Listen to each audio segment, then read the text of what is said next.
Lions TV, we are sponsored by Regal Elevators and Lifts Consultants Limited, a company that is owned and operated by a Millwall fan, just like every single one of the sponsors that you can see on the screen, right?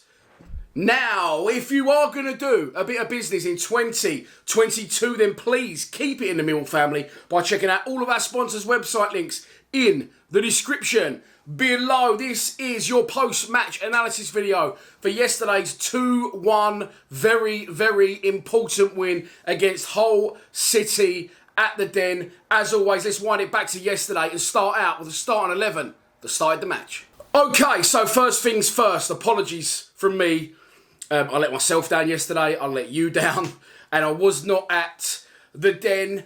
I missed it. I think that's the second game ever I've missed due to literally being so hungover I cannot move. The last one was, I'm sure, Luton New Year's Day. It was 1-0 down, 1-3-1 at the Den. And yesterday I planned to go. I was looking forward to it. But I am too old now for the sesh. I went out on Sunday night. It was Mrs. G's birthday. We went to Brighton. We had a fantastic time. Her cousin's got a bar there. We ended up rocking up at that bar at something silly o'clock and then was drinking champagne on the balcony, what, at the Malmaison Hotel overlooking Brighton Harbour till about 6 in the morning. You do the math. So, yeah, woke up, felt absolutely horrendous, felt really bad that I didn't go. It feels weird if it's a home game and I don't go as well. Away games, not so much. I like to mix it up and try and do half and half now with the streams and also attending them. But, yeah, with yesterday, I did feel bad. I feel obliged and, you know, I feel guilty if I'm not there to do the stream. And on reflection, I fucking wish I had been there. But I watched it in bed, in my pants, and that was equally as enjoyable. It's good to see it as well from a TV perspective, a home game, and say not always an away game. So apologies I wasn't there. It won't happen again. Well, I can't promise it won't happen again, but if it does, it won't be any time soon. And I'm fully focused on covering this game now and then looking ahead to the trip to Birmingham on Saturday, which is sold out. But let's stick for now with yesterday at the Den. There was 3 changes from the team that beat Barnsley last time out by 4-1. Jeb Wallace out of the game, injured. Not sure what's happened on that front. I'm sure we'll find out in due course. Tyler Bury came in to replace him. Mikhail Kieftenbeld dropped out in the centre midfield and George Saville come in to partner Billy Mitchell. Played really well. And the other change was Tom Bradshaw in for Ollie Burke. Ollie Burke dropped out. He played really well the game previous to Barnsley. Can't remember what it was now. Against Barnsley. Still good, still pacey, but looked like he was a little bit leggy. So I think it was a right decision to have him on the bench yesterday. And I think it's a really exciting option to have because we know he's got pace to burn. So coming on late in the game when he's already got the better of people for pace anyway. But then players he's now coming on against as a sub have been playing like 60, 70 minutes. It's even more effective. So good options again. Shea Ojo didn't get on. Good options on the bench. Strength in depth. So really excited as we saw. Malone went off. And I wasn't too fussed, nothing against Malone, although I thought he played quite bad again. Murray Wallace drops into left wing back.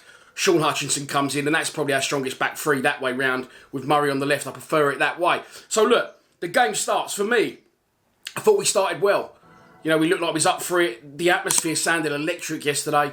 Obviously, I wasn't there, as I said, but it just sounded really good. And it sounds like now everyone's in the fold. They're in the groove. We're all focused now. We have started to believe. And I didn't believe this could happen under Rowett, of course, because I didn't want Rowett in charge, and I'm still getting that. Where's the Rowett out brigade? Why is it a brigade? Could we not be a group? Anyway, that was comments that I will keep up getting, and I do understand that, and I fully accept it. Spoke to Kenny this morning on the phone. He said something really, spot on. Me and him and others, because it wasn't just us saying this by the end. I went quite early on my shout, and as we all know, that game was when we was 3-0 down at Middlesbrough and 11 games without a win. That run extended to 17 games. So we wanted Rowett out when we wasn't playing well. Now we're playing well, the situation has changed.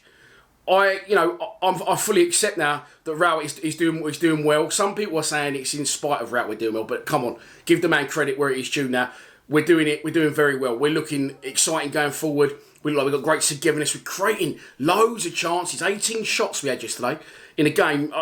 There'd be games where we might have gone 10 games without having 18 shots earlier on in the season. So now under Rowett, I think we've come good, and we have come good. There's no think, and we've got a good opportunity now. So I said 3 or 4 weeks ago, why can't it be us?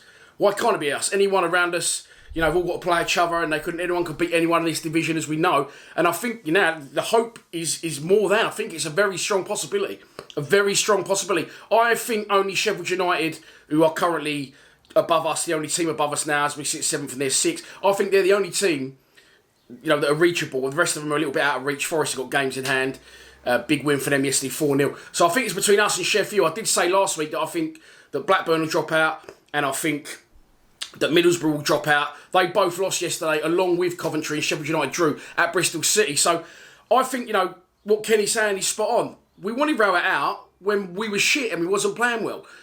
For those who wanted Rowett in the whole time and backed him the whole time, you must admit, surely, even if you was never Rowett out, surely you've got to admit you didn't expect him to get us to this level. You know, a lot of you are probably, all right, look, Harris left, Rowett's come in, he's steadied the ship. We ain't going mad, but we're not going down, and that's enough for us. You couldn't have expected him to do what he's done. You've got to hold your hands up, because I definitely didn't, and I was Rowett out. So even the Rowett in brigade, you know, we're going to new levels now, and I'm really excited. The fact that we're creating so many chances in games now, it is really, really positive and really exciting, especially with the strength in depth that we've got on the bench. Like I said, we've got Ojo, we've got Jed out yesterday, we still had Burke and Ojo, you know, as replacements for the actual wingers and strikers. And at the minute, honestly, it's really exciting and full steam ahead. As I said, we had lots of shots in that game. The first half we started well, as I said, I got back to it eventually. Short story, extremely long today, but why not? We've got the time to burn. I'm excited to do these videos. So, started well, yes. They slowly crept back into it and started to dominate play. You know, later points in the first half, and we were struggling to get to grips with it. There's a brilliant save from Bolkowski where he gets his hand down. He's near post, very difficult in ones where they're close to your body at the front post. Especially if they go in, you're always frowned upon as a goalkeeper, if they do go in at the front post. But brilliant save from Bart. But despite them dominating possession in the first half, if you look back at it on the extended highlights, we still had a lot of chances in that first half. You had Danny Mack put a great ball across the box, Bradshaw just couldn't connect.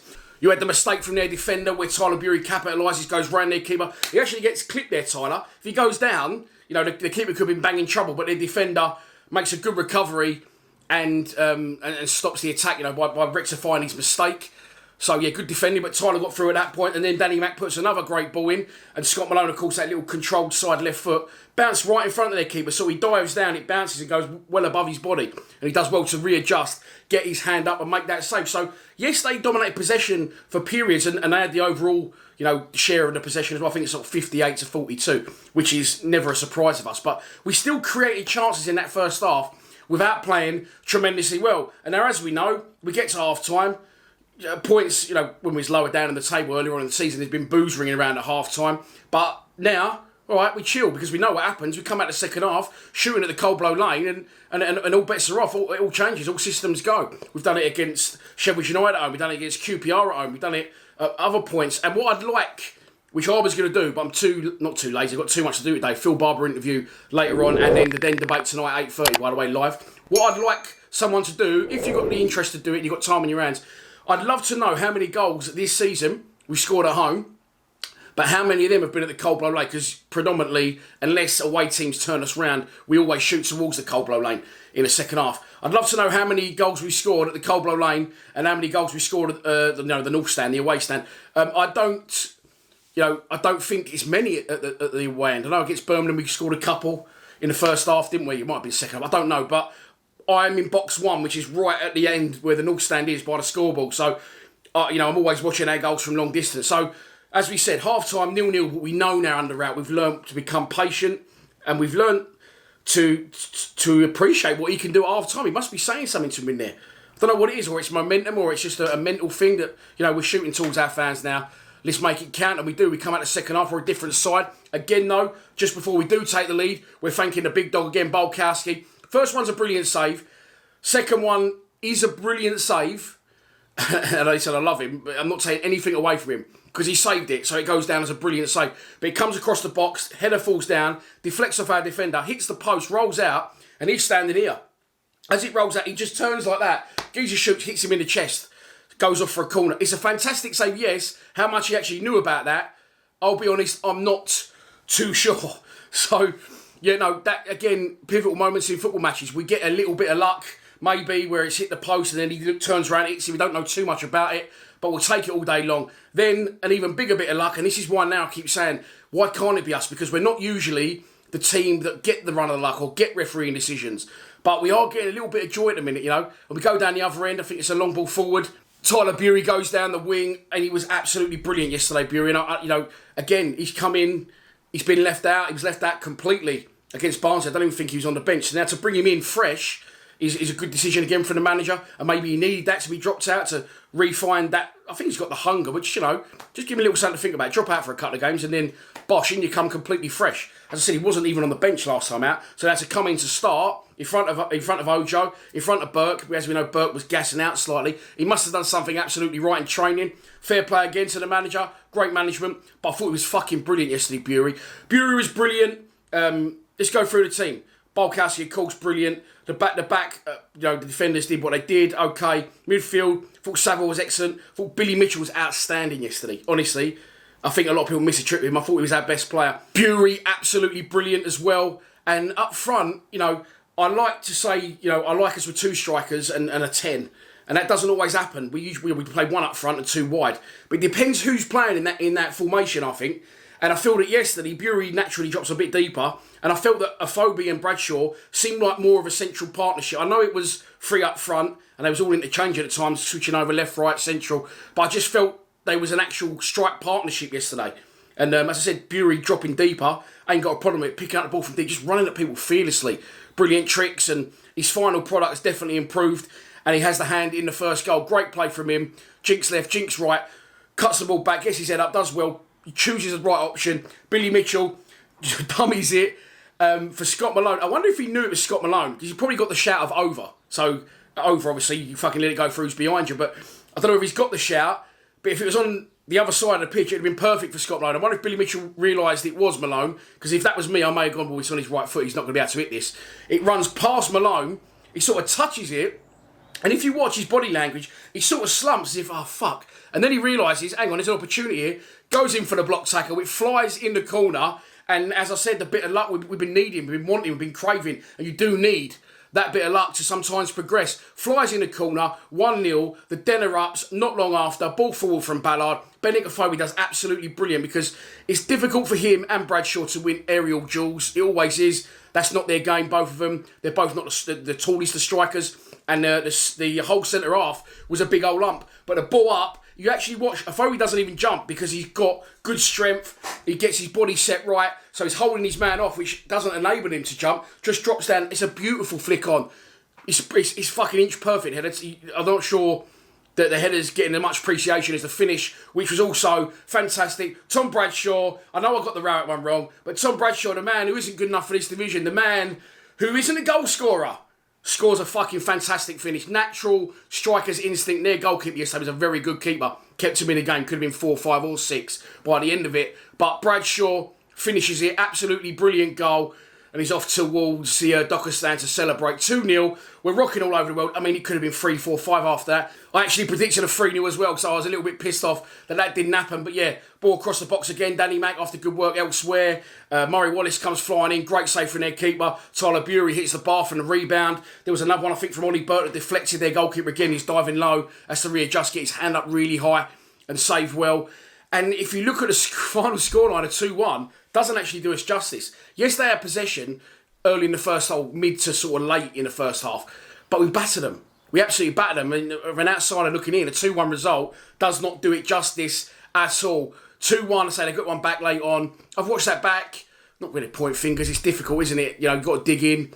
You know, the pressure and the intensity of knowing, you know, we need all 3 points. It's must win, which we don't usually get as well. So fair play. We seem to, again, as I said, turn that corner and take that step to that next level, I believe. But yeah, Danny Mack, I thought it was his, you know, down to him, but it wasn't, because if you watch, he's marking someone here, and there's just 2 people. And Tom Eaves was sort of alluded around the other side of Danny Mack. So it wasn't Danny Mack's fault. He was left with 2 men. Tom Eaves, great finish. Always liked him as a striker. Fires across bar, no chance. 2-1. And then it's shitty bum time. But we the game management, you know, we managed it really, really well. Saw the game out superbly, in my opinion. Never in danger. George Saville said brilliant yesterday, showing his experience, taking the ball in the corner flags. And we get the W. 2-1. And absolutely, you know, brilliant. I wasn't even there, but I was gutted. And again, I do apologise, but shit happens and we move on. Really buzzing, and everyone seems to be on board now. The hype is real. See, I said what I said when I said it, but now I've been saying for a few weeks, why can't it be us? I strongly believe that we can definitely do it. Now, the win, as I said, puts us 1 point behind Sheffield United. They were the late kick-off yesterday, so they was above us on goal difference. And they got a 1-1 draw away at Bristol City despite being behind in the game. So only for a minute, they equalised literally on the hour, I think, and Bristol City got the lead through Chris Martin on 59 minutes. So, yeah, look, we're not going to go into this now deep, league tables, fixtures to go, can we do it, how many points we need. What we're going to do, we're going to do that tonight. The Den debate, this goes out at 7 p.m. So you finish watching this, feels about 20 minutes long. So you've had 20 past 7, you've watched this, go and have a shower, have your dinner, get the vino or the jam shed or the fucking cold lagers ready. Can highly recommend some Punk IPA, by the way, really into that in a minute. Go and get some of that, get set, and at 8:30 tonight, we go live for the Den debate. Myself, Henry, Kenny, and I'm hoping Anthony can be on Mini Pulis, but he has got other things on tonight, I think. So be a shame if Ant can't come on, but we'll be there tonight, 8:30, live on YouTube to discuss the playoff pursuit. Feels very strange that I'm saying that, but I am saying it. The hype is real. We travelled to Birmingham on Saturday. I had a hospital appointment booked in because I've got to have an operation, and this was like my last consultation before the operation. That's now getting the elbow. Now, what comes first, health or Millwall? Unfortunately, it will have to be Millwall for me, and I'll be in Birmingham. It is sold out at a minute, but the club are hunting down more tickets from Birmingham. Surely they'll get them. I think we've got 1,400-ish so far, sold out. People used their nut this morning, last night, went online, didn't they, after the game and bought them. And I've had about 6 phone calls this morning. Can you get tickets? Can I get tickets? I can't get you any tickets, unfortunately. I've got my 2. And if you want some, keep checking the club's official Twitter feed or their website, www.millwallfc.co.uk. Nearly got it wrong. So yeah, I don't work for a club. Please don't ask me for tickets because I cannot help you out. But I can help you out with a live podcast tonight from 8:30. That's your post-match done. I hope you have enjoyed it. See you tonight, 8:30, live on YouTube for the Den debate. Please subscribe to Lions TV. Come on, you Lions.